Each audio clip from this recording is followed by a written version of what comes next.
En Europe, on va te rembourser une opération si tu es un homme pour devenir une femme. Par contre, on va te supprimer les aides pour des opérations normales, quoi, tu vois. Donc, je te dis, moi, je dis la réalité. Hein. Aujourd'hui, l'Europe va sombrer, mais ça ne sera pas bénéfique pour l'Afrique. Ça, j'en suis persuadé. Et elle va sombrer parce que politiquement, elle est dans un marasme et une opposition entre deux populations qui ne se comprennent plus. Ils ont un problème à gérer d'immigration, où tu vois, il y a encore eu en France là, des attentats à Mulhouse, donc tout de suite, on va te remettre BFM et ça va durer 6 mois. Il y a un problème de laxisme judiciaire, il y a un problème de notion de vie qui a changé, tout a changé. C'est pour ça que autant Trump, ce qu'il est en train de faire avec la Palestine et tout, c'est du n'importe quoi, mais autant il remet les choses dans leur contexte. Je veux dire, aujourd'hui, ils sont en train de péter les plombs un peu, si tu veux, d'accord? Mais comme je dis, moi, un pays, je veux dire, il ressemble à ses dirigeants par rapport à ce que eux pensent être logique de la vie. Ça, je vais pas le mettre.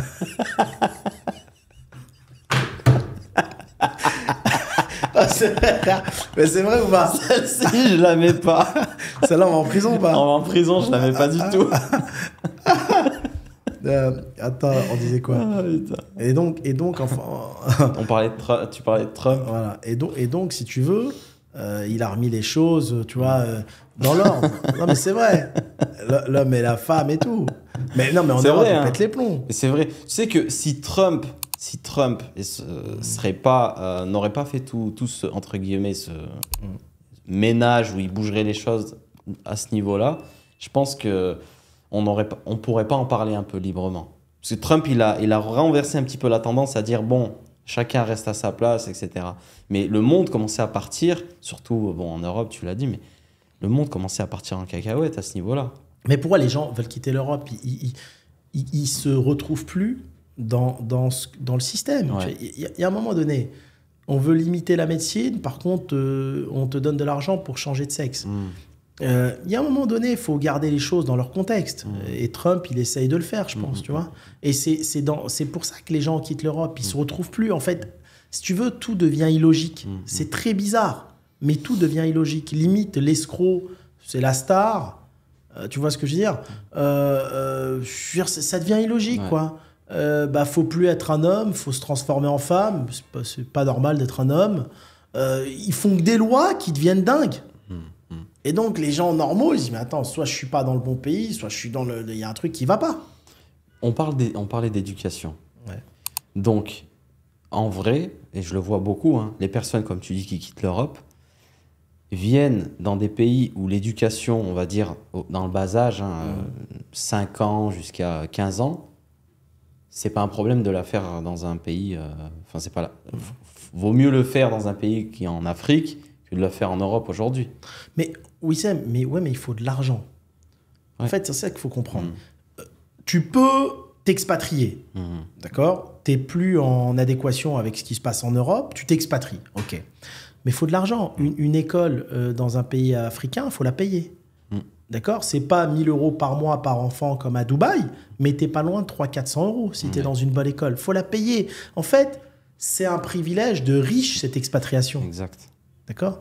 Les personnes que tu verras autour de toi, quand ils vivent en Afrique, ils gaspillent plus d'argent que quand ils sont en France. Oui. C'est un privilège d'expatrier. C'est ça que j'essaye d'expliquer. Non, mais on comprend. Tu vois? Ouais, c'est vrai. C'est pas un salarié qui va venir s'expatrier en Afrique. Et pourquoi en Afrique, les écoles sont chères? Parce qu'on ne veut pas mélanger le riche et le pauvre. Parce que celui qui a de l'argent, il ne veut pas que ses enfants ils soient dans une école avec quelqu'un qui n'a pas de sous. C'est pas du tout le même système qu'en France. Tu vois ce que je veux dire? C'est pour ça l'Europe matraque en fiscalité, etc. Mais ils font plein de choses bien aussi. Il faut le prendre en compte. Je veux dire, aujourd'hui, un pays africain, si tu es malade, tu vas te soigner. Il n'y a pas que l'Afrique, même Dubaï, tu n'as pas d'argent, tu crèves. Hein. On te laisse mourir. C'est le même système qu'aux États-Unis. Donc, ces choses-là qui sont dans la bienveillance, dans le partage, dans l'égalité, on ne peut que remercier la France pour ça. C'est une réalité. Donc, il faut prendre un peu de partout.